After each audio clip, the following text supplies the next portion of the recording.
2 3 business പത്രങ്ങളെങ്കിലും ഒരു ദിവസം നമുക്ക് വായിക്കാൻ പറ്റുക എന്നുള്ളത്, അല്ലെങ്കിൽ അതിനകത്തോട്ട് കടന്നു പോകുക എന്നുള്ളത് ആദ്യം ചിലപ്പോൾ പക്ഷേ പലതും മനസ്സിലായില്ലെന്ന് വരും. പക്ഷേ പത്രങ്ങളുടെയൊക്കെ ഒരു ഗുണം എന്താണെന്ന് വെച്ച് കഴിഞ്ഞാൽ എല്ലാ വാർത്തകളും അവർ എഴുതുമ്പോൾ ആ വാർത്തകളുടെ ഏതെങ്കിലും ഭാഗത്ത്, പ്രത്യേകിച്ച് അവസാന ഭാഗങ്ങളിൽ അതിനെക്കുറിച്ചൊരു ഒരു ബ്രീഫ് അതിനകത്ത് ഉണ്ടാവും, ഒരു വാൽക്കഷം ഉണ്ടാവും. അത് വെച്ചാൽ അതിൻ്റെ ഒരു ഹിസ്റ്ററിയോ അല്ലെങ്കിൽ അതിൻ്റെ അങ്ങനത്തെ ശരിക്കും പറഞ്ഞാൽ നല്ല പത്രങ്ങളിൽ നിന്ന് കിട്ടുന്ന ആ ഒരു നോളജ് നമുക്ക് വേറൊരു മീഡിയയിലും സാധാരണ കിട്ടാറില്ല. കാരണം അത് പത്രത്തിനകത്ത് എഴുതുമ്പോൾ 2 കാര്യങ്ങളാണ്. ഒന്ന്, വിശ്വസനീയത പൊതുവെ അതിനകത്ത് കൂടുതലാണ്. കാരണം അത് എഴുതി പിടിപ്പിക്കുമ്പോൾ എന്തെങ്കിലുമൊക്കെ എഴുതി പിടിപ്പിക്കാൻ പറ്റില്ല അതിനകത്ത്. അങ്ങനെ ഒരു ഭാഗം അവിടെ കിടക്കണോണ്ട് എഡിറ്റ് ചെയ്യണവനോ അല്ലെങ്കിൽ അവർക്ക് സമയമുണ്ട്. അതുപോലെ തന്നെ ഒരു വിഷ്വൽ മീഡിയയുടെ പോലെ അല്ല ഒരു പ്രിൻറ്റ് മീഡിയയുടെ കാര്യം. ആ പ്രിൻറ്റ് മീഡിയയ്ക്കകത്ത് വരുന്ന ന്യൂസുകൾക്ക് അതിനൊരു ആധികാരികത വരുന്നത് അതുകൊണ്ട് തന്നെയാണ്. അപ്പോൾ അത് സ്ഥിരം വായിക്കാൻ ശ്രമിക്കുക. ഇപ്പോൾ ഇല്ലാണ്ടായിരിക്കുന്ന സാധനം അത് തന്നെയാണ്.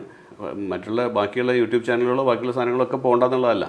പക്ഷേ ഇതിനകത്തുള്ള ഒരു ഗുണം എവിടെയാണെന്ന് വെച്ച് കഴിഞ്ഞാൽ നമുക്കതിൻ്റെ പല തലത്തിലേക്ക് അതിനെ, അല്ലെങ്കിൽ വളരെ വലിയൊരു കണ്ടൻറ്റിനെ വളരെ ചെറിയൊരു ലൈനിലേക്ക് അവർ എത്തിച്ചിട്ടുണ്ടാവും. കൃത്യമായിട്ട് നമുക്ക് മനസ്സിലാക്കാൻ എളുപ്പമാണത്. അപ്പോൾ ഒരു നോളജ് ഡെവലപ്പ് ചെയ്യാൻ ആണ് നിങ്ങളുടെ താല്പര്യം അല്ലെങ്കിൽ നിങ്ങളൊരു ഉദ്ദേശം എന്നുണ്ടെങ്കിൽ തീർച്ചയായിട്ടും പത്രങ്ങൾ വായിക്കണം നല്ലത്.